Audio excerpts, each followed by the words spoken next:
Protests over George Floyd's death have spread to other U.S. cities, including right here in New York. Dozens of people were arrested during demonstrations overnight. CBS News' John Diaz joins us live from Foley Square with more. John. Yeah, good morning, Mary. And new information is developing when it comes to the number of people arrested in New York City during these protests. The NYPD confirming with us that upwards of 70 people have been arrested. At first, they did tell us at least 40, but now 70 people have been arrested. And they tell us that they are still working on a list of charges. Meanwhile, though, later on today, here in Foley Square, right here behind me, another protest is scheduled to happen. This one organized by faith leaders who are encouraging it to be a peaceful one. They're also encouraging the city council to reintroduce and pass the chokehold bill.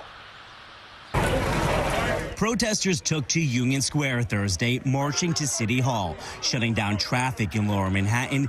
Demonstrations were overall orderly, but turned tense, with fights breaking out between protesters and police, some people throwing traffic drums at officers and trying to take their bikes. Frustration and pain stretching across the country over the killing of George Floyd in Minnesota this week. If you unlawfully obstruct pedestrian traffic, may be placed under arrest. Outcry over seeing Officer Derek Chauvin's knee pressed into George Floyd's neck for 7 minutes while the man pleads for help. NYU professor Dr. Deirdre Royster studies racial inequalities. And you know that any other body is not going to receive that level of excessive force.